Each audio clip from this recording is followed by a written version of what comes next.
பட்டப்பகல்ல குழந்தையோட முகத்துல மிளகா பொடிய தூவி விட்டு 4 வயது மகனை கார்ல கடத்தி செல்லும் பகீர் சிசிடிவி காட்சிகள் தான் இவை.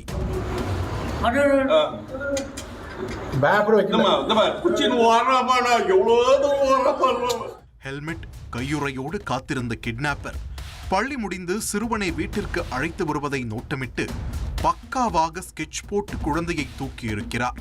காரில் தொங்கியபடி குழந்தையை மீட்க போராடியும் அந்த தந்தையால் முடியவில்லை. நீண்ட தூரம் தரதரவென ரோட்டில் இழுத்துச் செல்லப்பட்டு கீழே தள்ளிவிடப்பட்டுள்ளார் அந்த அப்பாவி தந்தை.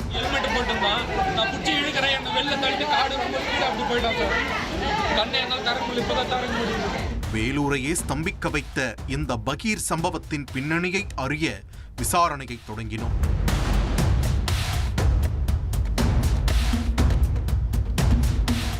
வேலூர் மாவட்டம் குடியாத்தம் காமாட்சி அம்மன் பேட்டை பகுதியைச் சேர்ந்தவர்கள் வேணு ஜனனி தம்பதி. வேணு சாஃப்ட்வேர் இன்ஜினியராக வேலை பார்த்து வருகிறார். இவர்களுக்கு 4 வயதில் யோகேஷ் என்ற மகன் உள்ளார். அருகே உள்ள தனியார் பள்ளியில் யோகேஷ் ப்ரீகேஜி படித்து வருகிறார். தினமும் மதியம் 12:30 மணியளவில் யோகேஷை தந்தை வேணு இருசக்கர வாகனத்தில் பள்ளியில் இருந்து அழைத்து வருவது வழக்கம். அப்படித்தான் சம்பவத்தன்றும் அழைத்து வந்த வீட்டிற்குள் நுழைந்திருக்கிறார். அப்போது கர்நாடக பதிவு எண் கொண்ட வெள்ளி நிற காரில் வந்து காத்திருந்த மர்ம நபர்கள் அந்த கொடூரத்தை செய்ய துணிந்தனர்.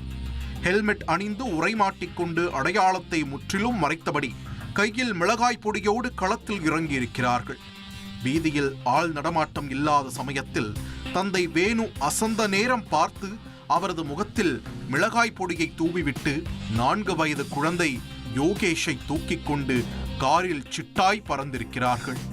இதனையடுத்து பதறையடித்து ஓடி வந்து குழந்தையை மீட்க முயன்ற வேணுவை கீழே தள்ளிவிட்டு சிறுவனை காரில் கடத்திச் சென்றுள்ளனர்.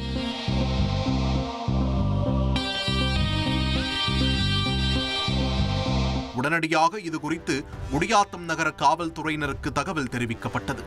சம்பவ இடத்திற்கு வந்த போலீசார் அங்கு பொருத்தப்பட்டிருந்த சிசிடிவிகளை ஆராய்ந்த போது காரின் பதிவு எண் போலி என கண்டுபிடிக்கப்பட்டுள்ளது. மேலும் அவர்கள் கடந்த 2 நாட்களாக இதே பகுதியில் நோட்டமிட்டு குழந்தையை கடத்தியிருப்பதும் முதற்கட்ட விசாரணையில் தெரிய வந்தது.